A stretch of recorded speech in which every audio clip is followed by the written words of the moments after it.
శ్రోతలందరికీ నమస్కారం అండి. ఈ వీడియోలో మనం చెప్పుకోబోయే కథ పరంధాముడి మోక్షం. పట్టు వదలని విక్రమార్కుడు చెట్టు వద్దకు తిరిగి వెళ్ళి చెట్టుపై నుంచి శవాన్ని దించి భుజాన్ని వేసుకొని ఎప్పటిలాగే మౌనంగా శ్మశానం కేసి నడవసాగాడు. అప్పుడు శవంలోని బేతాళుడు, రాజా, మనుషుల్లో కొందరికి చిన్నమెత్తు పని కూడా చేయకుండా ఇటు కాలు అటు కదపకుండా సోమరులుగా జీవించడం ఆనందకారణంగా ఉంటుంది. అందుకు భిన్నంగా భీతి గొలిపే ఈ శ్మశానంలో అర్ధరాత్రి వేళ నానా శ్రమలకు ఓర్చి తిరుగాడుతుండడం నీకు మహదానందం కారణమేమో అన్న శంక నాకు కలుగుతుంది. అలా కాకుండా నువ్వు నిజంగానే ఏదో మహత్కార్యాన్ని సాధించదలచి ఆ లక్ష్యం కోసం ఇంత కఠోర శ్రమకు పూనుకుంటే మాత్రం లక్ష్యం సిద్ధించే సమయంలో పరంధాముడిలా అవివేకంగా ప్రవర్తించకు. నీకు హెచ్చరికగా ఉండేందుకు వాడి కథ చెప్తాను విను అంటూ ఇలా చెప్పడం ప్రారంభించాడు. పూర్వం ఒక అరణ్య సమీపాన గల ఊళ్ళో పరంధాముడనే యువకుడు ఉండేవాడు. వాడికి నా అన్నవాళ్ళెవ్వరూ లేరు. ఎంత కష్టపడినా పాపం వాడికి పూట గడవటమే కష్టంగా ఉండేది. ఎన్ని విధాల ప్రాధేయపడినా ఒక్కరూ కూడా వాడిని ఆదరించలేదు. ఎంత ఆలోచించినా సరే వాడికి పరిష్కారం కనిపించలేదు. జీవితం మీద విరక్తి పుట్టి అరణ్యానికి వెళ్ళి కొన్నేళ్ల పాటు ఘోరమైన తపస్సు చేయగా వాడికి దేవుడు ప్రత్యక్షమై వరం కోరుకోమన్నాడు. నాకు మోక్షం కావాలి, నన్ను నీలో కలుపుకో అన్నాడు పరంధాముడు మరో ఆలోచన లేకుండా. దేవుడు చిరునవ్వు నవ్వి, మనిషి పుట్టిన తరువాత ప్రతివాడు తన కోసం జీవిస్తూనే ఇతరులకు కూడా ఎంతో కొంత ప్రయోజనాన్ని ఇవ్వాలి. నువ్వు రెండూ చేయలేదు కాబట్టి నీకు అప్పుడే మోక్షం రాదు. నేను నీకు అద్భుత శక్తులను ఇస్తాను. వాటితో ఇతరులకు సాయపడు. ఏ రోజున నిస్వార్థంగా పరోపకారం చేస్తావో ఆ రోజున నీ జన్మ సార్థకమై మోక్షం లభిస్తుంది. అంతవరకు నువ్వు మానవ సేవ కొనసాగించు అని పరంధాముని చేయెత్తి దీవించి మాయమైపోయాడు. పరంధాముడికి బ్రతుకు పట్ల ఆసక్తి లేదు. ఎంత తొందరగా మోక్షం వస్తుందా అని ఆత్రుత పడుతూ వాడు అరణ్యంలోంచి బయటపడేసరికి అక్కడ ఒక యువకుడు కనిపించాడు. ఆ యువకుడు తలక్రిందులుగా ఉండి చేతుల మీద చకచగా అటూ ఇటూ తిరుగుతున్నాడు. పరంధాముడు ఆశ్చర్యపడి ఆ విచిత్ర చేష్టకు కారణం అడిగాడు. నా తండ్రికి ఏదో తెలియని జబ్బు చేసి మంచాన పడ్డాడు. ఏ మందులు పనిచేయడం లేదు. ఆయనను ఒక దుష్టశక్తి బాధిస్తున్నదని, ఇలా కొంతసేపు ప్రతిరోజు నేను చేతుల మీద నడిస్తే ఆ దుష్టశక్తి శాంతించవచ్చునని మా ఊరి గుడి పూజారి చెప్పారు. అందుకే ఇలా చేస్తున్నాను అన్నాడా యువకుడు. ఇలా చేయడం నీకు కష్టంగా లేదా అని అడిగాడు పరంధాముడు. లేకే ఉంది. అందులోనూ చిన్నప్పటి నుంచి నా ఎడమ చెయ్యి బలహీనం. ఇలా కొన్ని రోజులు చేస్తే ఆ చెయ్యి పూర్తిగా చచ్చుబడిపోతుందని వైద్యుడు చెప్పారు అని చెప్పాడా యువకుడు ఎంతో దిగులుగా. అయితే వాడింకా చేతుల మీద నడవడం మాత్రం మానలేదు. ఎడమ చేయి చచ్చుబడితే ఆ తర్వాత మీ నాన్నకు జబ్బు నయమైతే మాత్రం నువ్వు ఎలా బ్రతుకుతావు అన్నాడు పరంధాముడు ఎంతో జాలిగా. అయ్యా, ఈ ప్రపంచంలో కాళ్ళు లేని వాళ్ళున్నారు, కళ్ళు లేని వాళ్ళు ఉన్నారు. వాళ్ళందరూ సుఖంగా బతకడం లేదా? ఒక చెయ్యి చచ్చుబడితేనే జీవితం అంతమైపోతుందా? చచ్చుపడ్డ ఆ చేతిని చూస్తూ అదే మా నాన్నకు జబ్బు నయం చేసిందన్న తృప్తితో మరింత ఉత్సాహంగా జీవితం గడుపుతాను అన్నాడా యువకుడు. ఆ జవాబుకు పరంధాముడు ఎంతో సంతోషించి, బాబు, నువ్వు ఉత్తముడివి. నీ పుణ్యమే నీ సర్వేంద్రియాలకు బలాన్నిచ్చి నీ తండ్రిని మామూలు మనిషిని చేస్తుంది. ఇక ఈ తలక్రిందుల నడక మాని ఇంటికి వెళ్ళు, నా మాట వృధా పోదు అన్నాడు.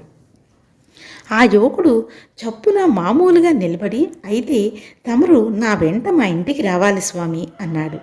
ఎందుకు? నాకు ప్రతిఫలంగా సత్కార్యాలు అన్నా నాకు గిట్టదు అన్నాడు పరంధాముడు.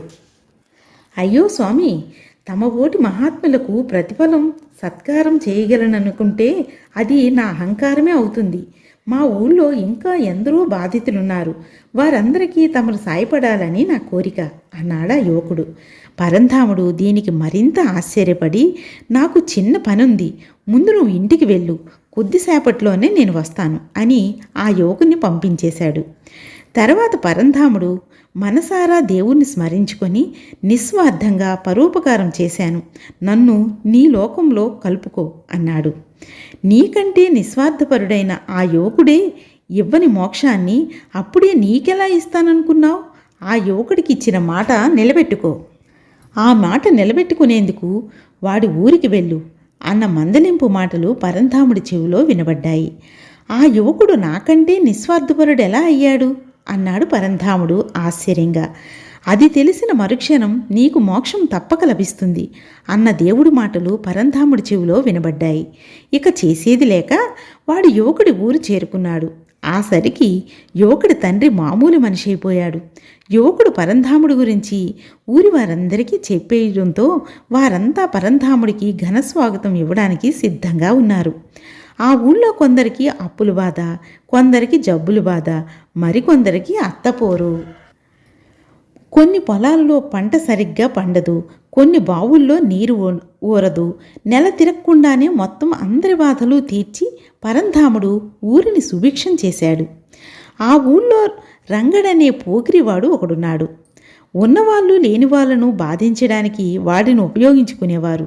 పరంధాముడు వచ్చాక ఊళ్ళో లేని వాళ్ళంటూ లేకుండా పోయారు. అందువల్ల ఎవరూ రంగని పట్టించుకోవడం మానేశారు. క్రమంగా వాడిలో పశ్చాత్తాపం కలిగింది. రంగడు ఒక రోజున పరంధాముడి దగ్గరకు వెళ్ళి, స్వామి, గతంలో నేను దుష్టుడిగా బ్రతికిన తీరు నన్ను బాధిస్తుంది. ఆ బాధ నన్ను వేధిస్తున్నది. ఈ బాధలను ఆపదల లాంటి మోక్షం ఒక్కటే మార్గం. నాకు మోక్షం ఇప్పించండి అని వేడుకున్నాడు. అప్పుడు పరంధాముడు వాడికి ధన కనక వస్తు వాహనాలు ఇస్తానన్నాడు. ఆ ఊళ్ళో కాకపోతే మరెక్కడికైనా వెళ్ళి హాయిగా జీవించమన్నాడు. రంగడు తల అడ్డంగా ఊపి, స్వామి, మరెక్కడికైనా వెళితే నేను మళ్ళీ మునుపటి రంగడిలా ప్రవర్తించి ఎందరినో వేధిస్తాను. నాకు మోక్షమే మేలు, అది మీ వల్లనే లభించాలి అన్నాడు. సరే, నీ విషయం ఆలోచిస్తాను, రేపురా అని రంగన్ని పంపించేసి పరంధాముడు దేవుణ్ణి స్మరించుకొని కర్తవ్యం అడిగాడు. రంగడికి మోక్షం ఇవ్వాలనుకుంటే నువ్వు నీ మోక్షాన్ని వదులుకోవాలి, బాగా ఆలోచించుకో అన్నాడు దేవుడు పరంధాముడి చెవిలో. మర్నాడు పరంధాముడు రంగడితో, నీకు నా పుణ్యాన్ని ఇస్తున్నాను, దేవుణ్ణి స్మరిస్తూ పవిత్ర నదీ జలంలో స్నానం చేయు, నీకు తప్పక మోక్షం లభిస్తుంది అని పంపించేశాడు. అప్పుడు వాడి ముందు దేవుడు ప్రత్యక్షమై, నాయనా, నీకు మోక్షాన్ని ఇస్తున్నాను, ధన్యుడివి అన్నాడు. పరంధాముడు కలవరపడుతూ, పరమాత్మ, నాకు మోక్షం పొందాలని లేదు అన్నాడు. నీ పాత్ర ఇంతటితో ముగిసింది.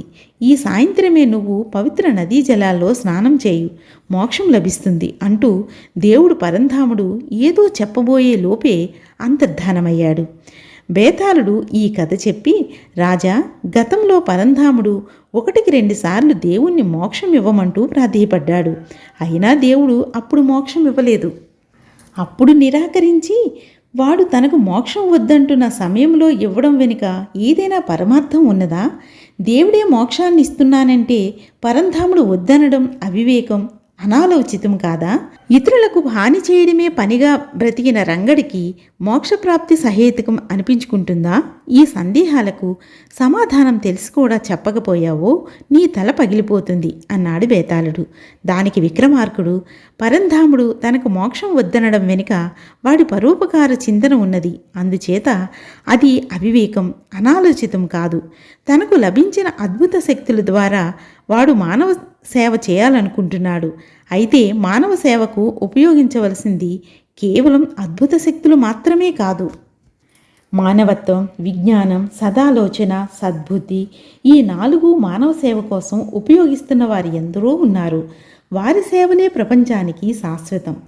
మానవ మేధకు అందని ఒకానొక అతీత శక్తి ప్రపంచాన్ని శాసిస్తున్నదని తెలియచేయడానికే దేవుడు అప్పుడప్పుడు పరంధాముడు వంటి వారి ద్వారా తాత్కాలికంగా అద్భుత శక్తుల్ని ప్రదర్శిస్తుంటాడు. అలాంటి పాత్ర ముగియగానే వాళ్ళు మోక్షప్రాప్తి పొందుతారు. ఇక రంగడి విషయానికి వస్తే వాడిది నిజమైన పశ్చాత్తాపం. ఈ లోకంలో మరికొంత కాలముంటే ఏదో ఒకనాడు తిరిగి క్రూర కార్యాలకు పూనుకుంటాడన్నది వాడి భయం. అందువల్లనే వాడికి దేవుడు మోక్షమిచ్చాడు అన్నాడు. రాజుకి ఈ విధంగా మౌనభంగం కలగగానే బేతాళుడు శవంతో సహా మాయమై తిరిగి చెట్టెక్కేశాడు. బాగుంది కదండి కదా.